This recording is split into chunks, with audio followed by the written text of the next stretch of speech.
un tema siempre apasionante que está profundamente en nosotros, en los argentinos, que es todo lo que tiene que ver con el tema Malvinas, ¿no?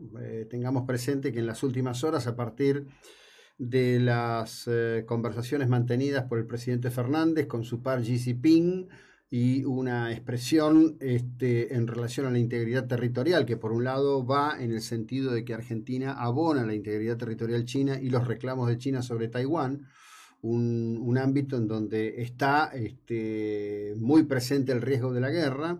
La contraparte es el reclamo al que se une China por la posesión argentina de nuestras Islas Malvinas.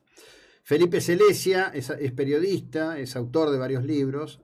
Su último trabajo es Desembarco en las Georgias. Leí una parte, un anticipo que me pareció absolutamente apasionante. La verdad sobre el misterioso incidente que desató la guerra.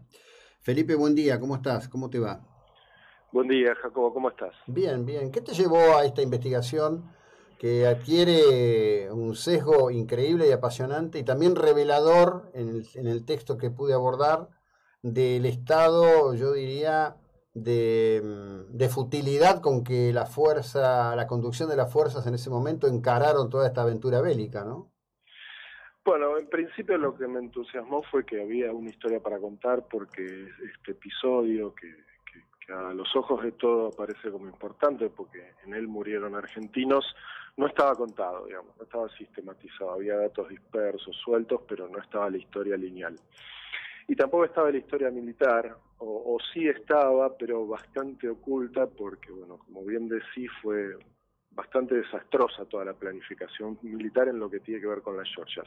No me voy a meter con Malvinas porque, digamos, es un capítulo muy amplio y complejo que no domino del todo, pero en el caso de las Georgias, que hace 3 años que estoy estudiando y recopilando y tomando testimonios, ahí las cosas no fueron del todo prolijas y terminaron con la muerte de 3 argentinos, 7 heridos muy graves, un helicóptero derribado, y esto, ¿no? Todo como consecuencia de una planificación que en los manuales militares sería reprobada, ¿no? Claro, claro. Contanos a grandes rasgos, porque una de las características, por lo que veo en tu investigación y expresado en el libro, es que poco menos, a ver, vos me corregirás en todo caso, la impresión es que los mandaron a morir, digamos así, a lo bruto, ni siquiera diciéndoles la verdad de lo que iban a tener que enfrentar allí, ¿no? En algún sentido, digamos, la Junta Militar hizo en las Georgias lo mismo que hizo en el país, ¿no? Dejó en el desamparo a la clase obrera y con un mandato de seguir haciendo su trabajo. Y con los militares no pasó nada muy distinto, pues el tema era que la necesidad política de la Junta, o al menos lo que se planteaban para el operativo Rosario, digamos, para el desembarco en Malvinas, que era esto de ocupar las islas y después negociar, era muy importante para este objetivo que no hubiera muertos británicos, ¿no? Porque eso iba a desencadenar una reacción que iba a ser indetenible. Entonces, por eso, cuando van a tomar las Georgias, que sabían iba a ser defendida por 22 Royal Marine, que son un grupo de élite de las Fuerzas Armadas británicas, no le dijeron nada a los argentinos que estaban esos 22 Marines, precisamente para evitar un enfrentamiento. Esto en la mesa de arena, esto en la teoría, Claro. porque la realidad era que los 22 Marines, digamos, eran profesionales que tenían la orden de defender el territorio de la reina. Y así fue, cuando descendió el helicóptero con un grupo de soldados, en realidad de infantes de marina de la Armada, a bordo de un helicóptero del ejército, cuando van a tocar tierra para tomar, sin saber que estaban los marines ahí, los recibieron con una lluvia de balas y ahí se producen las primeras 2 muertes. El tema era que no querían herir a los ingleses, pero estaba muy claro que ellos se iban a defender. Y para esto, digamos, lo que le dijeron a este grupo de 40 militares que desembarcaron en las Georgias era que a lo sumo podía haber algún científico con un arma de caza, pero que no iban a encontrar resistencia. Fue, más que temerario, fue tremendamente irresponsable por parte de los mandos medios y superiores de la Armada, porque porque estaba claro que no que iban a tener una resistencia muy feroz, como finalmente tuvieron. Y fue escondido detrás de este objetivo de no derramar sangre británica que mandaron a estos chicos, porque la mayoría eran colimbas, que mandaron a estos chicos al muere prácticamente. Claro, sí. Surge clarísimo de los testimonios que has ido recabando en tu texto.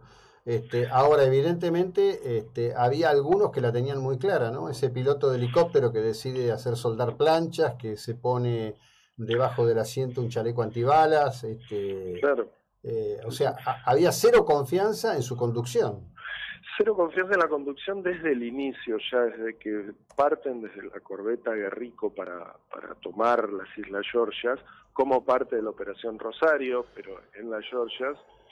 Desde ahí ya empezaron a olfatear que la operación era bastante más de lo que le estaban blanqueando. Y muchos de los oficiales, sobre todo, primero detectan cuando salen con la corbeta que los perseguía un submarino. Y eso ya era indicativo de que la cosa venía, digamos, en gran escala. Claro. Y después se dieron cuenta que la planificación del desembarco, que es algo que se hace según los manuales militares de una manera, digamos, por saturación de la playa, con fuego naval de apoyo y con algo muy planificado precisamente para que no ocurra esto. Digamos, lo que se hace es se satura esa plaza para lograr la rendición de quienes están ahí, que fue paradójicamente lo mismo que hicieron los británicos cuando recuperaron las islas el 25 de abril. Fueron con 250 hombres, con 5 navíos, tiraron bombas, digamos, dispararon desde las naves, y ahí intimaron a la rendición, que consiguieron, por supuesto.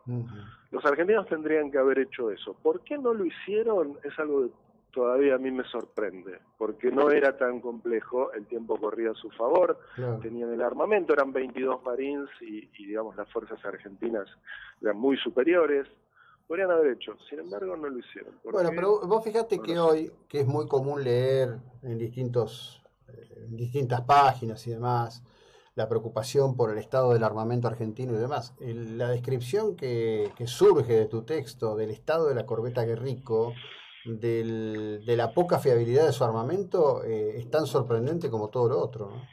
Sí, es muy sorprendente el nivel de precariedad, digamos, con que va la Armada a disputar ese conflicto. En precariedad en recursos humanos, en recursos materiales, en armamento, por supuesto, en preparación de los hombres. Es, digamos, la imagen que dan es de una Armada pobre, que se pone un objetivo demasiado ambicioso que por supuesto no puede cumplir, ni más ni menos que enfrentarse a, por entonces, una de las flotas más poderosas del mundo. Incluso hay una anécdota curiosa, porque hay un grupo de obreros argentinos que desmantela estas estaciones balleneras, y ahí es donde se inicia el conflicto del Atlántico Sur, porque el Reino Unido denuncia que es una invasión. La Armada Argentina lo envía a Alfredo Astiz a defenderlos, también con un grupo de élite de la Armada. Y en esa circunstancia también, fortuitamente, caen un grupo de 3 navegantes franceses que casi naufragan y no tienen más alternativa que dirigirse a las Georgias. Y los franceses, que conocían muy bien el poder bélico de los británicos, en un momento le dicen a Astiz: mire Astiz, que los ingleses son malos, son muchos y son muy guerreros. Y Astiz le dice: no les tenemos miedo, la Argentina es la mejor armada del mundo.